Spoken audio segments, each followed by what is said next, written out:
Okay, welcome to the Casey Catch Up. This is episode 12 with Titouan. We've got a European foiler and we're going to learn all about his experiences. He's done Molokai to Oahu on a foil. He's done a bunch of wing events too, and he actually learnt to sup so he could downwind foil sort of solo. So I'm really excited to talk to Titouan today. So yeah, Titouan, do you want to tell us about how you got into foiling and how you got into downwind foiling from there? Yeah, thanks for having me, James, today. So my name is Titouan Galea and I'm from New Caledonia. I learned kitesurfing when I was quite young, about 8 or 9, and I got to kite foiling when I was maybe 17, 18 years old.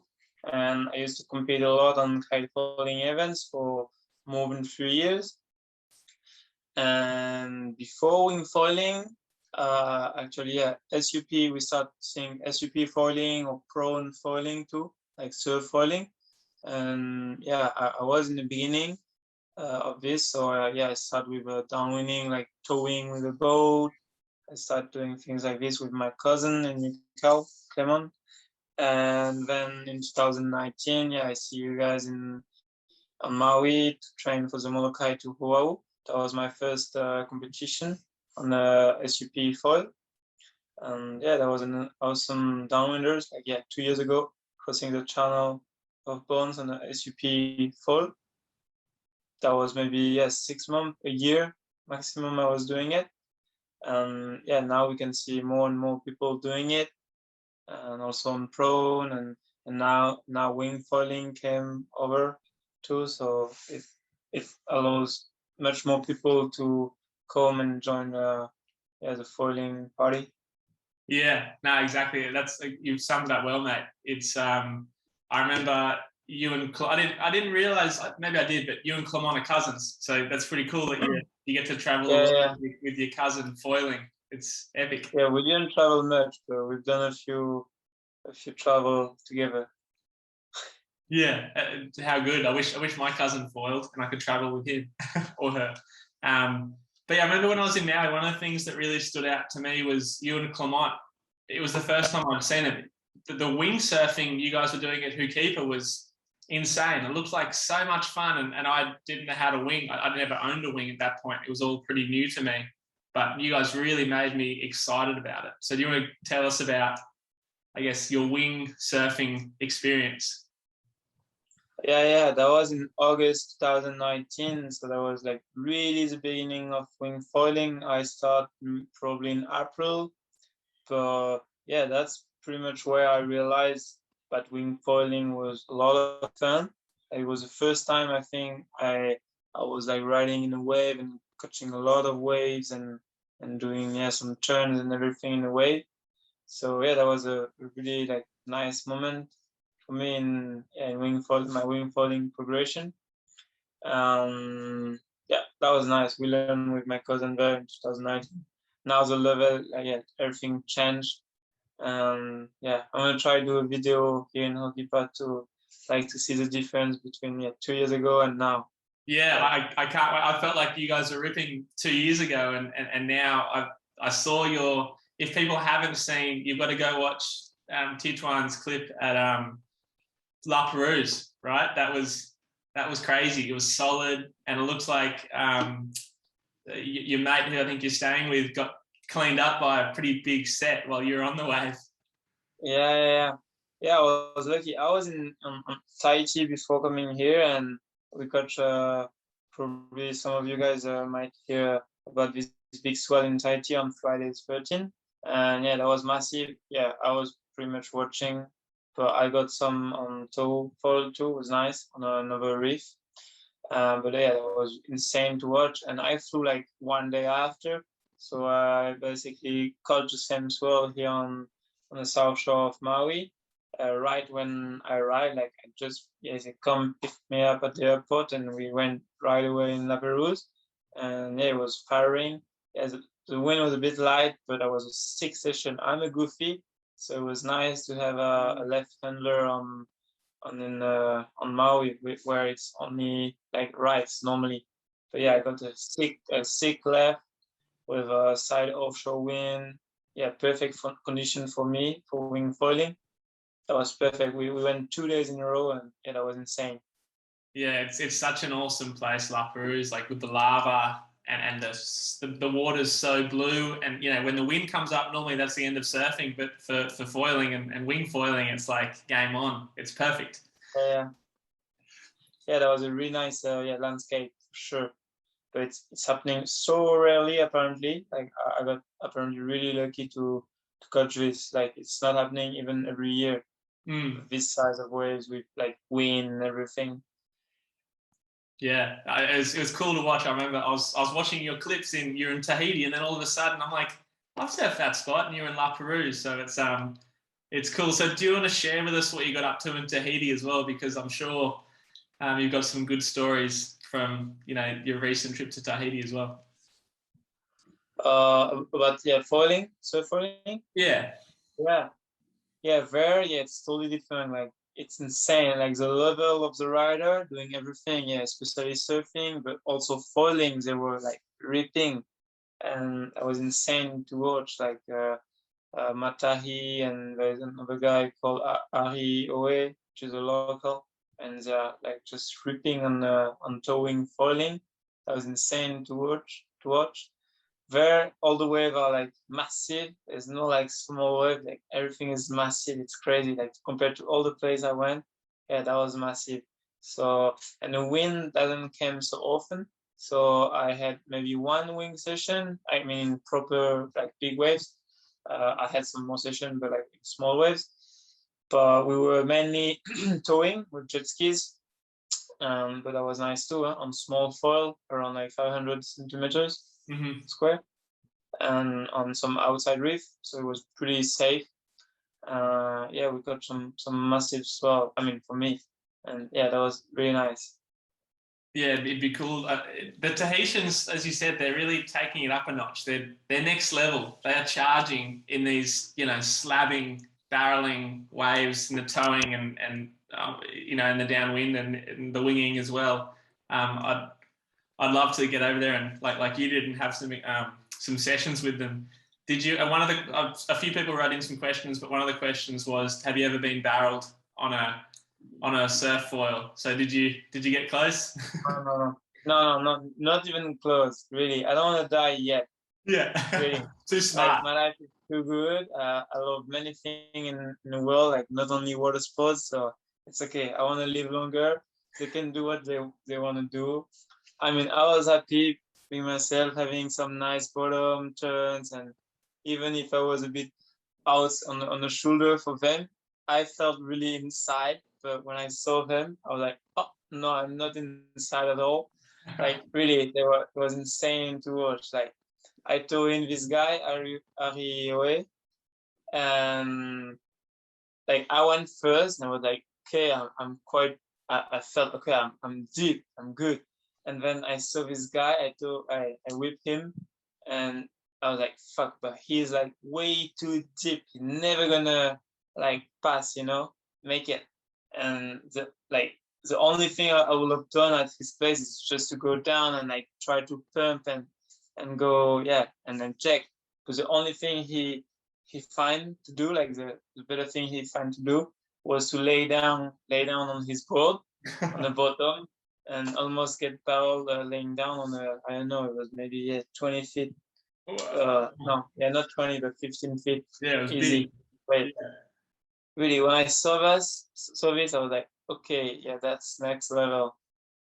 For sure. Yeah, the stuff coming out of Tahiti. I just chatted to Matt Costa, and he was saying that, yeah, he basically, his order is of professional foilers or foilers. He has Tahitians, then Kai Lenny, and then everyone else. He says that, you know, the Tahitians as a collective are really taking it up a notch, and even leaving Kai for dead at the moment anyway. I don't know what's happening there, but they have too much talent. Yeah, they're too talented. That's insane. Yeah, I was really surprised. So I want to get into more downwind sort of SUP foil stuff, but before we do that, I want to talk to you, and I guess let the listeners know that like you're a pretty good kite foil racer. That's how you got into foiling in the first place. Is that right? Kite foiling? No, I never got first place in the world, but I was doing good. Yeah, before, like 2 years ago. Yeah, yeah. Now I'm not doing anymore. So you've stopped doing that now, and before, and now you're doing a bunch of the wing foil racing. I saw you in Brazil and a bunch of other places doing like sort of freestyle and like sort of slalom sort of style racing. So do you want to, I guess before we move on to the downwind SUP foil stuff, we can get into, tell us about the wing foil stuff you're doing. Yeah, so I'm now there's a small world tour organized by a Global Wing Sport Association. And this year we're gonna have, I think, 3 or 4 stops. We had Leucate in France with 2 categories. Yeah, we had freestyle and racing. And now we're gonna go in Morocco for a wave event and freestyle. And we're gonna have another one in Fortaleza in Brazil, like last year, with a wave and freestyle again, or race. And maybe another one at the end of the year in Tarifa. So yeah, that's all the stops, the World Championship. So yeah, of course I'm competing on this, and yeah, I really like to compete. Sometimes the format, it's just the beginning, so they try to make some format. Sometimes it's not so nice, but I mean, it's only the beginning, so they try to do something at least, and it's good for us, good for the sport. No, for sure. The wave riding one, I didn't see. Has there been a wave riding one yet? Of conditions, I haven't seen it. So I've seen the racing and the freestyle, but the wave riding wing, I haven't seen much. We had in Fortaleza, but that was really bad condition. Yeah. Okay. But I mean, you know, we can surf anything on the foil, so yeah, true. Not a proper wave. No, we're not gonna. I mean, it's too hard to make happen an event in like proper condition, like in La Perouse last week, or stuff like this. You know, it's too hard. But like, yeah, we can have like some. It's always gonna be not so nice wave, but we can use pretty much everything. Even onshore wind with small waves, it's enough to call it wave event. Yeah. And those wave events, are they more about jumps and tricks, or is it more turns and I guess more surf foil stuff? We're figuring it out. I don't know how they're gonna judge. Also, it's only the beginning. So last year was mainly like overall impression, you know, and it was like 50% of the judgment on the wave and 50% on freestyle. Mm-hmm. So basically, you take some wave and you try to do whatever you want on the wave. Try to do your maximum, and that's gonna rate 50% of your score, and you're gonna have that 50% on just like freestyle using also the kicker, the waves. Mm-hmm. Yeah. Now, it's interesting. I guess the wingfoil stuff, like you said, it is so new, and it's cool that there's a world tour already. I'm excited to watch that, and especially that event in Morocco. I've been to Morocco, and I know they get good waves and good wind, so I think that could be a good one. Yeah, we'll see. I hope so. It's in Dala, so it's a well-known spot for kiting. Mm-hmm. We'll see how it goes. Yeah, I'm looking forward for that one. It's in a month now. Yeah, cool. Well, good luck with that. I'm excited to follow along from lockdown Australia. Let's change and sort of go back towards downwind foiling. And you said that when you did Molokai to Oahu, you only done about 6 months of downwind foiling, which it's pretty impressive that you'd pretty much only been doing SUP for 6 months and you went head first into Molokai to Oahu. So do you want to tell us about, I guess, how you first of all learnt to downwind foil, and then the SUP and how hard that SUP, learning to SUP, was for you? Okay, so I think maybe I was doing it for around a year, let's say. Okay. Yeah. So how I learned, I didn't learn on the SUP. Some of my friends did, like my cousin, but he was a SUP racer before. I am not. I and yeah, I know my cousin since a long time for sure, and we always hang out together. But I never wanted to go into SUP racing because for me it was like boring, you know, Yeah. just to paddle the whole time. Doesn't look so fun compared to what I was doing, like kiting and everything. So I never joined him. So we're not like riding much together. But once this happened, like downwind foiling on the SUP, we start having session together. So yeah, he started directly on the SUP foil, but I didn't. We start like towing behind the boat on a small board, so it was a bit easier because you don't have such a long board to pump, so it was easier. But that was back in 2000. Yeah, that was back in 2017 probably or 18. I don't know. So yeah, right in the beginning, and then I get to SUP foiling, and that was probably the hard part for me because I never paddled much. I was using, I think, I started with a 7.0, so that seems very big for now, today. But yeah, I learned in New Caledonia, so the conditions are quite great. Yeah, that was a good thing for me. I think it's good to learn in like good condition. For sure. If you can have like a strong wind with like short period, good pumps, it's gonna help you for sure. And yeah, I was using a 7.0 for a couple months, and then I switched directly to a 6.0, I think. Yeah. But I mean, it's still today, because I'm not a SUP racer, it's always a takeoff the issue for me. Yeah. Really. I mean, and especially because now we're using smaller and smaller wings. And so it's even harder and harder to take off, and also smaller boards. For sure, if I go on my 6.0 or 7.0 while I was riding, I don't know, 1400 centimeters full, now it's going to be easy to take off. But now we're using much smaller gear, so it's harder and harder to take off. And especially me, because I've never done much SUP racing, that's a hard point for me.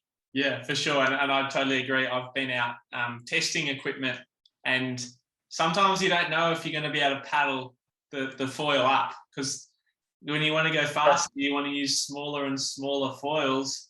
And what happens is it just takes longer and longer to get going, because you need to find the perfect little bump and be paddling super hard and pumping. And once you're up, most of the time it's okay.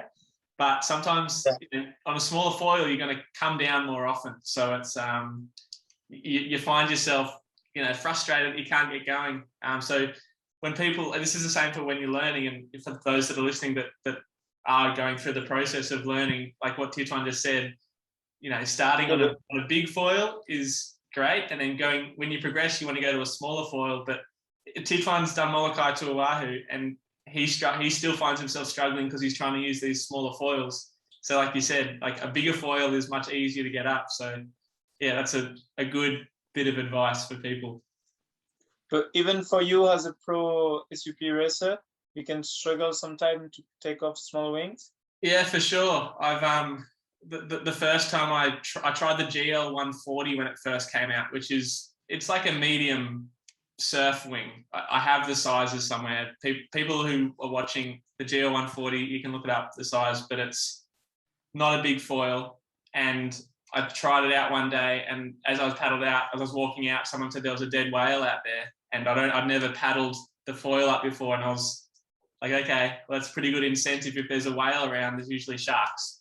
A dead whale means there's sharks. So I was like, okay, if I don't get up on this thing, I'm going to go straight in.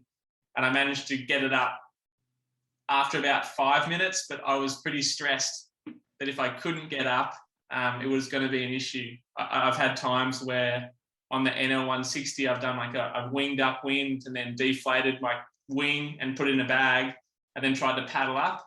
And sometimes the wind drops.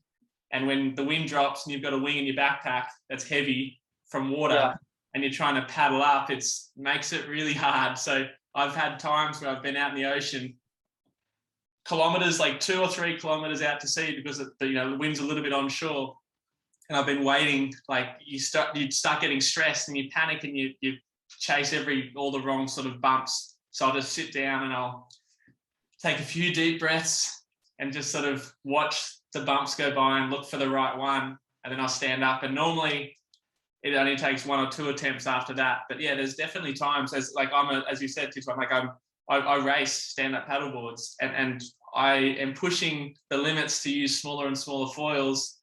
And yeah, I have moments where I struggle to get going for sure. Wow. So yeah, imagine me as a not a pro racer at all, like just a normal kite surfer. Yeah.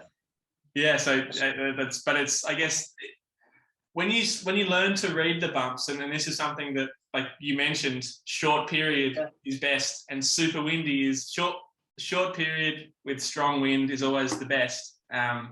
But it's when conditions change, or there's like a bit of backwash and the water's a little bit, moving around, it makes it hard, especially when you're trying to use smaller foils.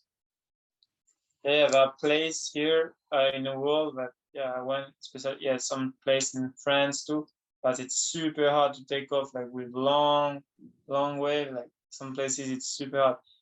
Same here. I never felt the race in 2019 Molokai, but I think in the middle of the channel it might be hard to take off too. I don't know, but I think so.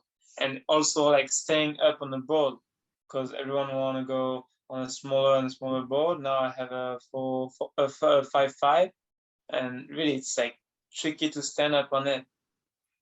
Like, but I guess it's the risk reward, isn't it? Because like a smaller foil goes faster, a smaller board is nicer to surf, but smaller board, it's harder to get up on. Smaller foil, it's harder to stay up on. But once you are up and everything's working, it's nice, and it's like it's much better, really, much better. I realized that. So 1 week ago, I'm on Maui again now.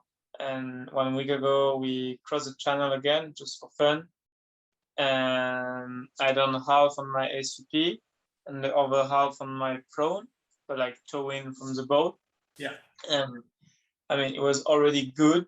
It was quite crosswind, but I had a really nice small and high aspect wing, so it was okay. But I done half on the SUP I was doing good, but paddling sometime, pumping sometime, like normal, keeping a normal rhythm.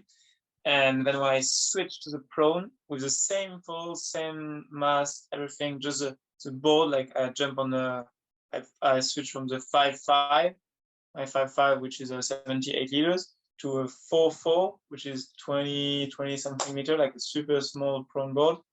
And really, I really felt like I was on an E4. I was doing nothing. It was so much easier. I had nothing to do. I was just going, sitting down on my board, like super easy. Yeah, so that's always I guess the age-old problem, I guess, with the prone is like without the boat, if like on the off chance that you fell off, whether you hit something, a bit of seaweed, or you just breached, or I know Tomo, a shark, hit his foil, Sup Tomo, when he was doing Molokai in 2019. Yeah. So like the problem with the prone is if you fall off, it's hard to get going again, especially on a 23-liter board. Yeah, you cannot go up again. That's why we had the boat. Yeah. And that's also why you'd use the SUP, I guess, if you didn't have the boat. Yeah, true. Yeah, that's why we need to SUP. Yeah, true. But if I had the boat, really, it's much better on a prone board. Nothing. Yeah. I wonder if Molokai will ever do, because we need an escort boat. So I wonder if Molokai will ever do like a prone division where we're allowed to, get pulled up by the boat if we fall off. Because obviously if you fall off, it's slower to then get going again with the boat. So you're better off just getting up once and not falling the entire time. Yeah, that would be nice. And I love them because, I done it again. Already 2 years ago was super. I want to talk about the end of this race. Yeah. And 2 years ago was already like something. But this year again, I realized like really you arrive from 50 kilometers downwinder and you're a bit like quite tired, and then there is this arrival where you have to go upwind for almost 3 kilometers. That's freaking insane, really. Mm-hmm. And even this year I said, okay, I'm gonna try a little bit to go at least upwind a few meters, but really I could not Really, it was too hard. I think in order to make it all the way in, I think you'd need to have a bit of south swell. Otherwise, there's almost no chance. In my opinion, it's such a the wind. If the wind's strong, the headwinds that you come around that corner, it really is so hard to get all the way in. And Kai Lenny, who pumped all the way in 2019. Like in 2019 when he pumped up, did you see the footage of him pumping up wind to go past? Yeah, I saw. How crazy is that? Yeah, for sure he's ready. Like he trained a lot, so like physically for sure he's ready for this. But probably also because he was not as fast as the first one, he was probably using a huge foil that allowed him to pump a bit more upwind. Yeah. So that's the thing for a race like this. It's not so great because you have to adapt the gear, not for the downwind condition, but probably for the arrival, Yeah, for sure. I know that it would be really nice to have the arrival like right in front of China Wall, like right where the downwind parts stop. Yeah, I agree. Actually, I had heard rumors that Molokai, the organisers of Molokai to Oahu, were actually thinking about moving the finish line from Hawaii Kai down to like Diamond Head, so making the run a little bit longer, but downwind the whole time.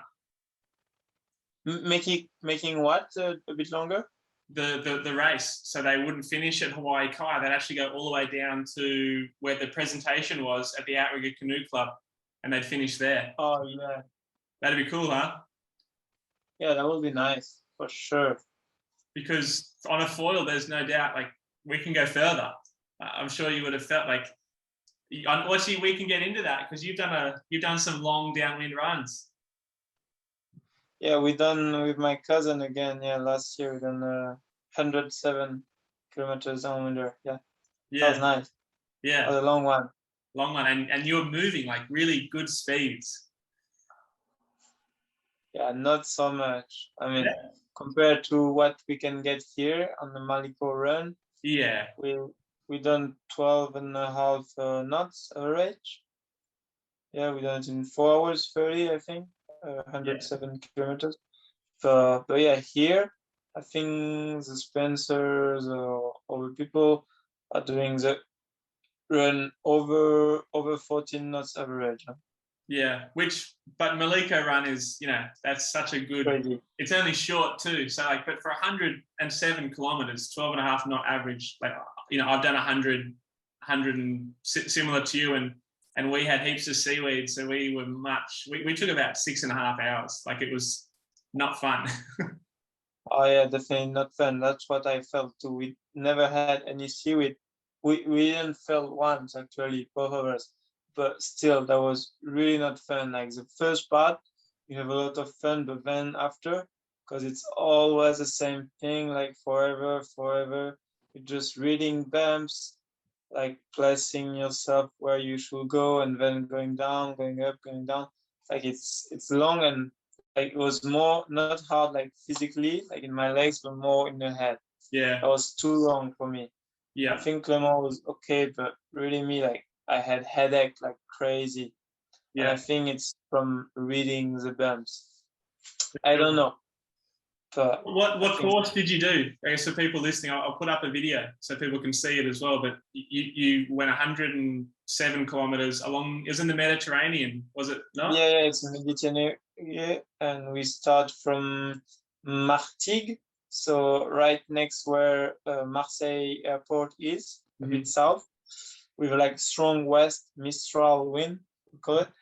And we go all the way to a spot called L'Almanar, which is really well known, and it's in front of Hyères city. Yeah. Nice. And so, did you have a boat going alongside you? No. We were just on our own. Yeah, just solo. Him and me. Yeah. Nice one. And so, you two stuck together pretty well. Yeah, we were like riding closely each other the whole time. Yeah. Yeah. Nice. Really nice. Yeah, just sent it. I think we were chatting a while ago, but are you still planning? You wanted to foil to Corsica, is that right? Yeah, that would be nice for sure, but the biggest problem for this is the meteo, like the weather condition has to be like really perfect. Like it's super rare to have like the good wind and strength direction. Yeah, wind direction and strength. Because like this Downwinder we've done with Clement in the Mediterranean, but close to the shore. It was blowing 25 knots only, let's say, maybe 30. But we've seen the biggest bump we never saw like ever. That was like crazy. Yeah. Like you rode the Molokai to Oahu. That was maybe double. Really, I swear, that was crazy. Bigger than Molokai. So, yeah. So that was double than this. I swear, that was massive. And just at some point, at some places, and this made me realize that if you want to cross the whole Corsica, you're going to be much more far out. So you definitely don't want like bigger than this, because that was like sketchy to handle the bumps first. And if you have a boat with you, it's going to be super tricky for the boat too. And if never you have to stop, like, and everything, like it's too sketchy. That was like crazy. Yeah, you almost want less wind. Yeah, but it's very rare to have like light for France it's light to have like 20, 25 knots going straight to Corsica. Most of the time the wind go like west or like it's another direction, like to have straight like northwest wind and light 20, 25 knots, it's super rare. That's more about this. And of course, we have I have to get ready if you want to do this, because I think the main problem, it's not about the like physically in the leg or anything. I think it's more in the head. Yeah, for sure. It's I did 120 kilometers in my local area from Wollongong to Sydney, Shell Harbour to Mona Vale, exactly, and it was just 120. It was 120 kilometers on the dot. And like you said, the hardest thing was like your mental state at the beginning, really excited. And then as you get further and further along, like you said, it starts to become like, okay, this is hard. Like it becomes a drag. You have to really think about it. Yeah, man. The only thing you want is to arrive. That's it. Yeah, and then as you get closer to the finish, you get excited again. Like your adrenaline like goes up, but there's like this, it's like a full roller coaster. You start excited, then you get like, okay, how long to go? You're like looking at your watch, okay, 60 Ks. Oh, I'm not even like just halfway. And then when you start to get close to the finish, and the finish line was where like my local run. So when I got to the finish, I was like, okay, I know where I am. This is going to be, and the last bit was the last, 10 kilometers was really fun because I knew that bit of water was really familiar, and my brother came out there with me, and it was good. But it's not easy, those long distance foils. Yeah, but I'm happy you were excited at the end. But honestly, for me, I was just like after 50 kilometers maybe, I was like, wow, that's too long, and I was really waiting to arrive like till the end. Really, I could not go more 1 kilometer. Really, that was too much. Yeah. I never get excited. I really, I enjoyed the first 40, 50 kilometers, and then it was like annoying till the end. I know exactly what you mean, because the highs and the lows, lots of really fun, and then really just over it, done. What sort of equipment were you using for that long one you did?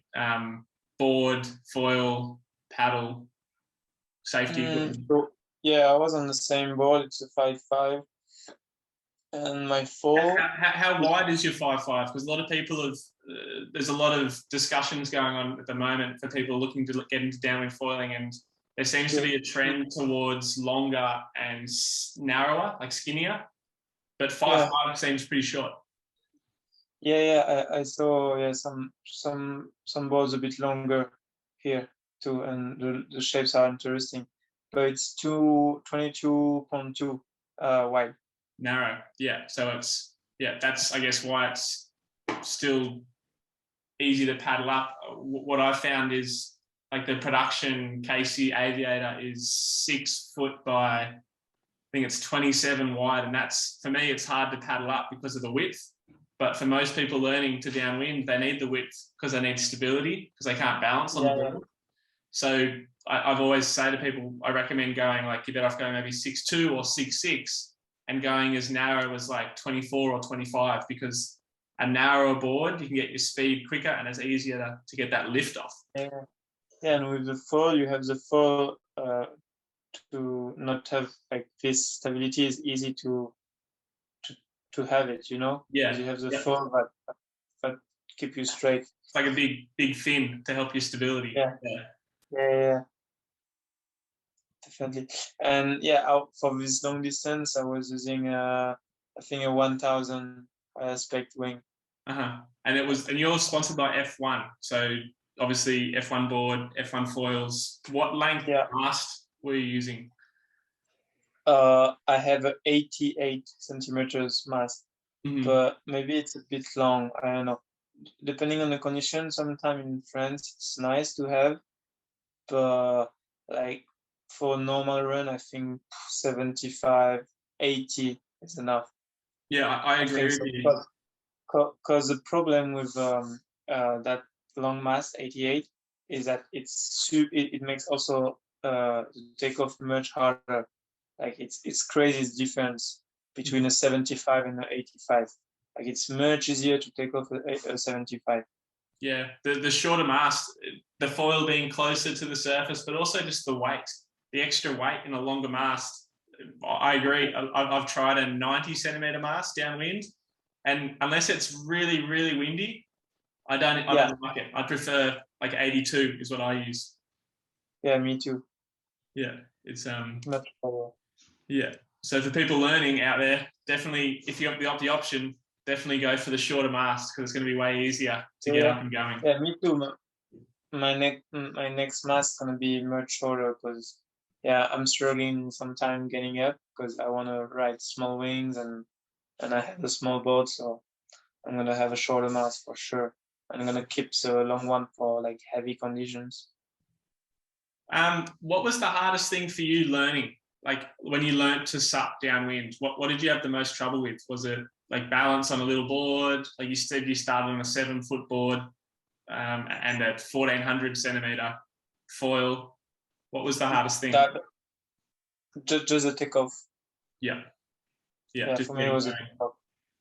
Do you remember what like was there a moment where all of a sudden the takeoff was easier? Like it was like click or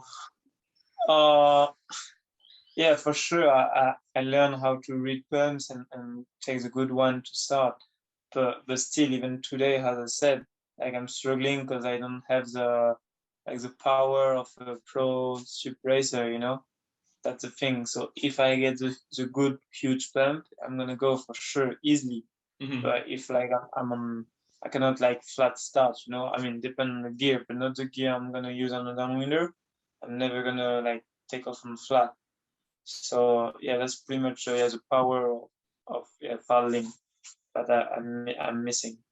Yeah, and I think that's the same for a lot of people. Like not everyone are pro sup paddlers, you know. So a lot of people that are looking to get into downwind, you know, they're going to be either learning to sup, same as you, or like, you know, and they're never going to be, you know, like pro sprinters, you know. So it's like you say, it's only a couple strokes, but if you've got the technique down, you've got the power down, it's going to be a lot easier compared to, you know, someone who doesn't have that. The timing's got to be super important. I think the equipment's got to be super important. And so you said you started at a 7 foot, you've gone down to 6 and now 5'5". Do you think the 5'5" sometimes is making it harder? Oh yeah, definitely. Yeah. I mean, I don't know for takeoff, but but like for like just keeping myself on the SUP, like on a board, like standing up, sometimes it's hard when it's like really bumpy with a backwash and everything. Like some places in France where there's a huge backwash, I cannot even like keep myself on the board, like I'm struggling just standing up on my board. So yeah, that's definitely too small for some places. But like on a normal run here in Maui, like it's perfect. Yeah.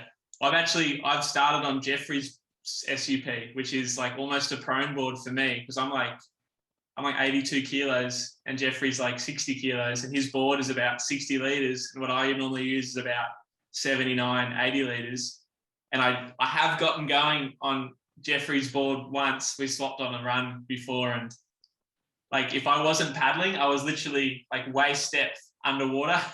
But if I got a bit of speed, because the runs are it's so Maliko run, if you ever get a chance to do it, that's like the dream run. It's probably the easiest to test equipment. So it's I'm glad you mentioned that in like obviously Maui you can get away with it pretty easy and like really nice downwind runs, but in France or where other like here in Sydney is very similar, lots of backwash, messy conditions when it's windy.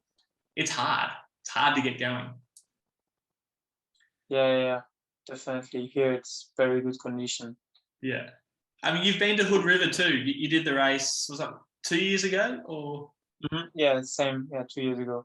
Yeah, and it was how was that? How did you find the river compared to Maui?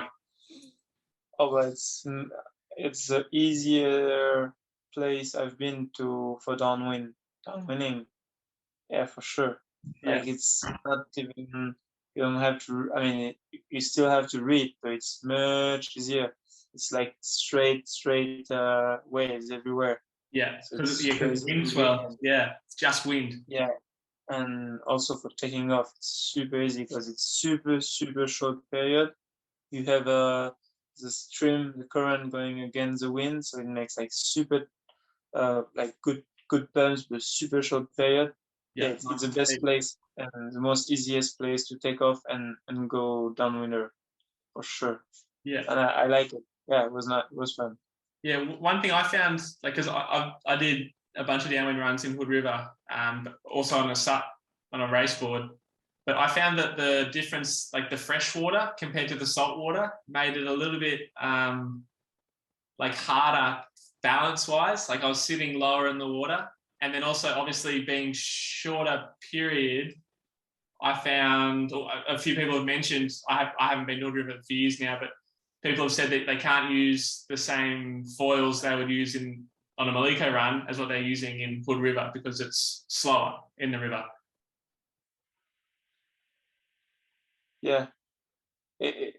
What's the question?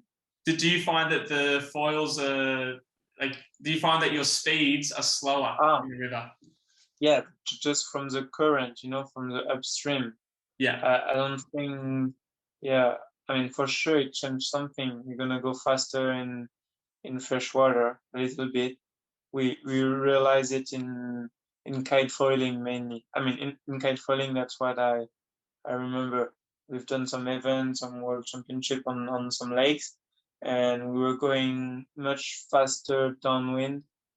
I don't remember about the upwind, but because you have less drag, we were going much faster. Because there's no salt in the water. Is that why?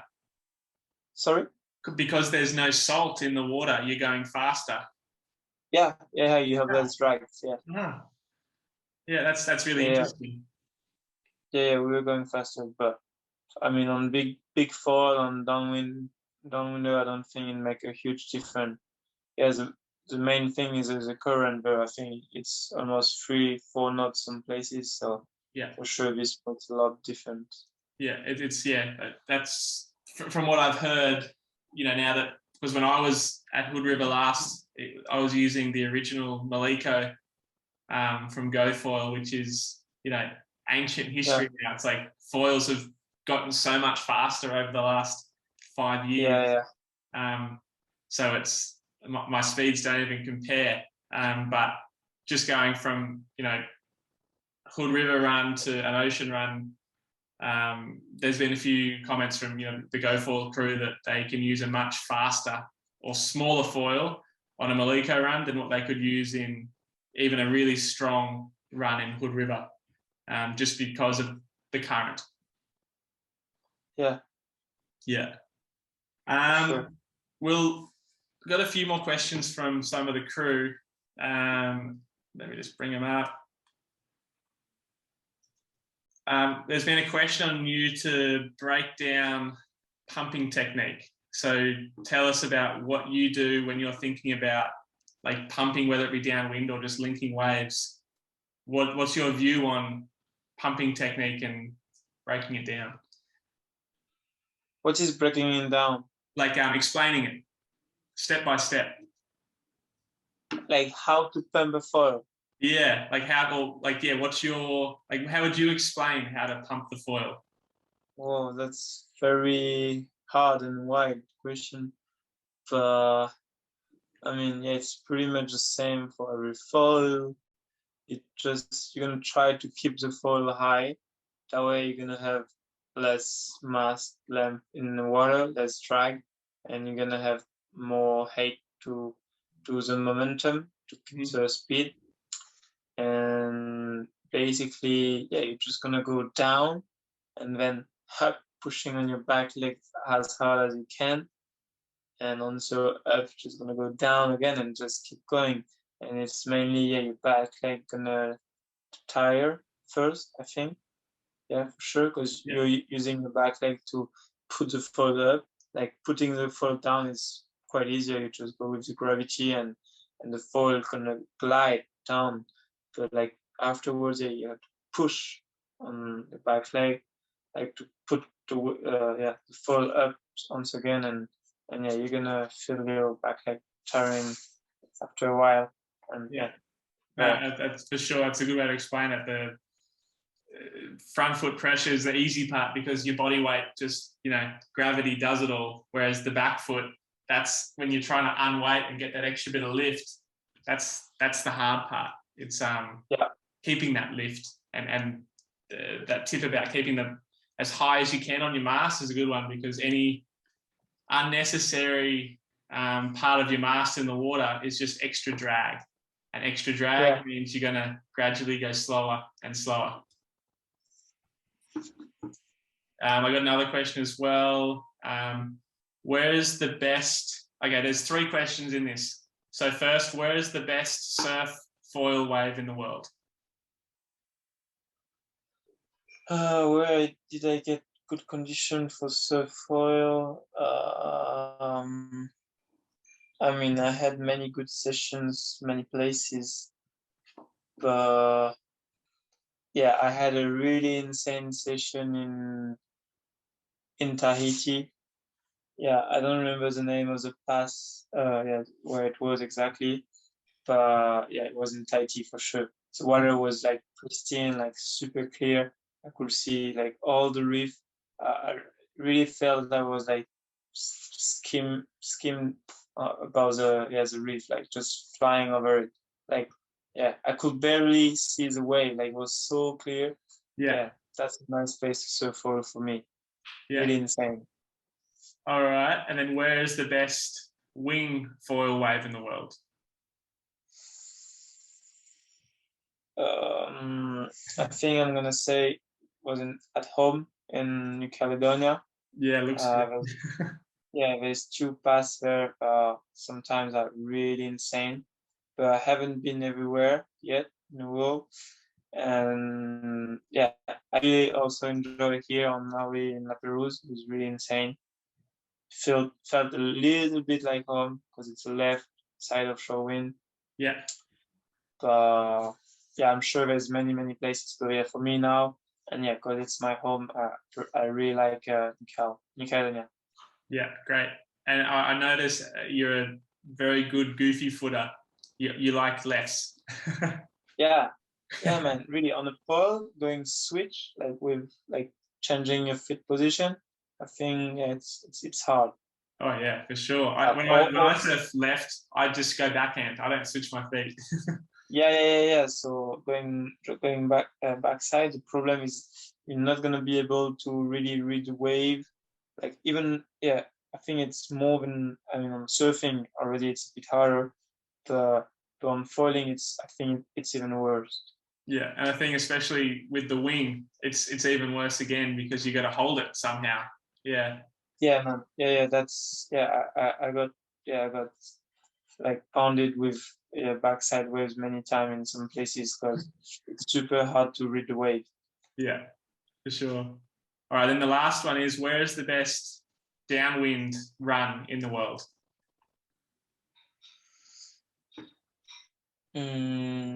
You've done a few good ones, so this will be interesting actually.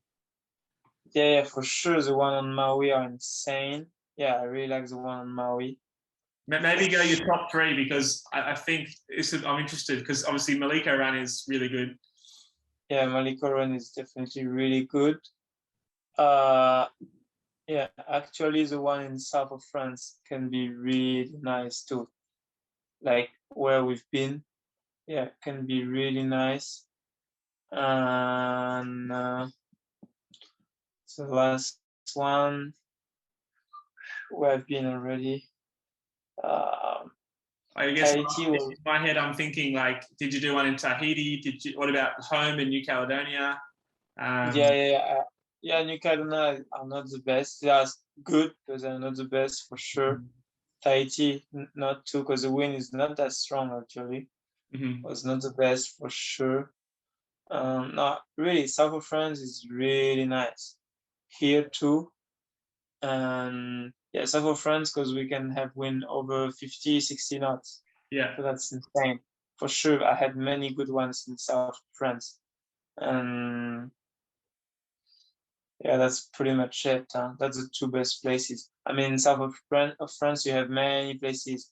There's also a lake called Étang de Berre, which is close to Marseille Airport, and it's right in the Rhone Valley, and there the wind blows like sometimes in the winter over 60 knots. Wow. And it's a lake, so it's basically like Hood River, because the waves are 2 meters high. Wow. And it's breaking everywhere. You can start on a prone board, on a 20 liters board. Wow. Yeah. So when it's that windy, that's when you can crack the code for the prone downwind. Yeah, you can easily prone downwind there, really, on a 600 centimeter square wing. I swear, it's steep like this, the waves. Yeah, it's like a beach break. Yeah. It's crazy, man.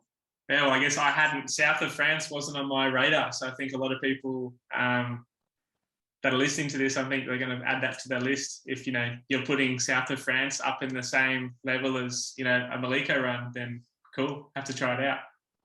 Yeah, I mean it's not happening as often as here for sure. Here it's pretty much every day in the summertime, but sometimes in south of France can be really nice. And yeah, it's super deep, the water too. It's 1,000 meters deep, so that's why it makes like very good waves too. Yeah. Same as here. Yeah. Oh, very interesting. Cool. Have you done a Kihei run before? Which one? The Kihei. It's on Maui, but it's the south side, and you go towards La Perouse. Yeah, no, I've never done it. Okay. Well, you're there now, hopefully you get a chance to do that one because it's very different to Maliko, but it's a super fun run. I've done it a couple times on a stand up and a couple times on a foil, and it's not as consistent as Maliko because what happens is the wind is wrapping around the island, and sometimes halfway along the run the wind just stops because the wind's coming around the corner. So it's but if you get the opportunity to do a Kihei run, I definitely recommend it. I'd like to hear your thoughts because Maliko run's super fun and it's like swell, but like you say, in like a bay run where it's a bit cleaner and more organized, the Kihei run is like that. Yeah, I guess so. Yeah, because it's offshore. I can see every time I go to Lahaina for surfboard, I can see the wind is like super strong too. Yeah, at Malaya. But so the Kihei run, if you go through the valley of Maui, and there's Lahaina's, you turn right. The Kihei run is to the left, so anyway, it's a good run. It's worth doing, especially since you're there in Maui. Okay. I have to try one day. But yeah, I saw every time from the plane, and I passed that it's been shut down too, like sometimes halfway. Yeah, we can see it from the plane, or even on the forecast. Like I didn't imagine you were going this way. I thought you were going like to Lahaina, but not to La Perouse. Yeah, the wind, like, it does both ways, but it seems to continue for longer. I think a run to Molokai when it's super windy would be awesome. Yeah, because the wind wouldn't shut down as much, I think. But yeah, that would be that's your list, because that's a fun one. You're gonna have a hard way to come back from this island too. Yeah, you can pack your wing. You can just wing back upwind. No. Actually, that's one thing. So we're going to finish up, but I'm going to ask you, I'll give you a bit of time, but I want to have 3 tips for people learning to downwind foil before we finish. But before that, I'm going to issue a challenge to you. And one of the things that I've been playing around with is because a lot of people have a hard time learning to sup, and like you say, the hardest part is taking off on a sup for a downwind run. What I've started playing around with is using a wing to get going, like a hand wing, and then once I'm up and going, instead of free winging, I just deflate it while up on the foil, and I put the wing, like I sort of wrap it up and like put it under my arm, and in my backpack I've got like a dry bag with like just a kite pump, and so if I come down off the foil, instead of being stuck with a deflated wing, I just sit down and I pump the wing back up, and I use the hand wing to get up and going, deflate again, and continue downwind. And the reason I think it's such a good idea is because 2 reasons. You can go upwind first, and then you can downwind back to your car, or you can go downwind and then finish back up to where you started. So it's lots of people can wing. They already know how to get started winging, but not many people can get started paddling up onto the foil. But the hardest thing, obviously, about this would be learning to deflate and grab the wing while going downwind. Yes, they're gonna have a hard time doing this for sure. Yeah. But so you want me to give you free tips now, huh? No, well, before that, I want to challenge you. I want to see you do that. So I want you to downwind with the wing and deflate and sort of, bring it in. I think you've got the skills. I know, because you're a great winger and you've done a lot of downwind as well. I think it's something you could do. Yeah, I think I can do it. Yeah. Yeah. So yeah, when you're ready, if you've got 3 tips ready, let's go. Yeah, I have it for sure. Yeah. My first one for sure would be to first, before going to SUP foiling, like trying on your own on a stand-up paddle, you should definitely learn or behind a boat or with a wing, and you have to be able, like, if you like go towing, like you have to be able to go like for at least 5-10 minutes without without like being like super like in red, like you have to be like you can keep going like for long without like struggling too much. Like you have to be able like to go for 5 kilometers like without any issue. And once you're able to do this in a few different conditions, then you can switch to and start paddling or trying on your own. But first, you have to be able to read the bumps. You have to read the bump perfectly. It has to be like normal for you, and you don't have to be struggling like for this. Second, also you can learn with a wing for sure. It's easy. So you basically start with the wing, and then you can just grab the wing from the front handle and just keep going forever without touching the wing, and then you're gonna be able to paddle. Second thing, try to find best gear to start to learn. So we're gonna recommend probably big foil and short mast as we talk. So yeah, shortest mast gonna be easier. You can go all the way down to maybe 60, 70 centimeters. You don't need anything more for starting. And a big wing over 2000 or 1500 can be a good for start.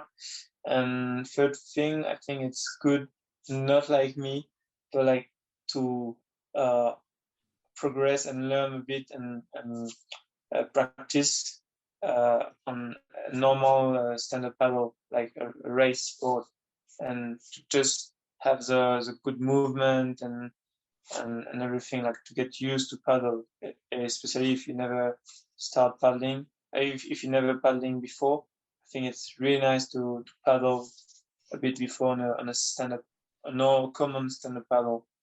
Yeah. Board. Yeah, I think they're really good tips. Like obviously the experience of downwind foiling first, just to give you that confidence and be able to, like you say, relax, not be struggling to stay up for 10 minutes and doing that towing or winging. The wing's awesome because you can do it by yourself. Like I call it free winging. You just hold onto that handle and you just hold it out. And if you can do that for 5-10 minutes, that means you can read the bumps properly. Uh-huh. And then the equipment for sure, big foil, short mast. Actually, on that, would you recommend a longer fuse or a shorter fuse, and then a bigger tail or a shorter tail, or smaller? This I don't know about fuselage length, but yeah, bigger tail for sure. Mm-hmm. Yeah, it's the same as the front wing. Bigger tail's gonna help for sure. Yeah, it just makes it more stable, and I find a bigger tail, it's a little bit slower, but it's you're going to stay up for longer, which is what you want when you're starting. Uh-huh. Yeah, and then the last thing, like get your technique right, like because to get going on a downwinder on a sup, you need to be able to paddle, and that's the hardest part is getting up. Like even now, you and I both have problems when we're using smaller and smaller foils. To get going is always, it's still tricky, because you always want to be on your limit. You don't want to use a foil that you can paddle up easily because it means it's going to be slow. But then, when you start to go smaller, like you want to be able to use the smallest foil that you can paddle up onto. So, like you say, like a smaller, with good paddle technique, you're going to be able to progress quicker from a larger foil to a smaller foil. So, yeah, good tips. Thanks for your time, Titouan. It's been a pleasure chatting to you, and I've loved hearing the stories about your long, 107 downwinder, and south of France has been one of the best, downwind runs, and obviously your adventures in Tahiti and the wing foiling. So, yeah, appreciate you coming on, and I look forward to following along on Instagram and social media, following your stories, and yeah, appreciate it. Yeah, that was a pleasure too. Yeah, thank you for having me. Yeah. Today. Easy, mate. Cheers. Ciao.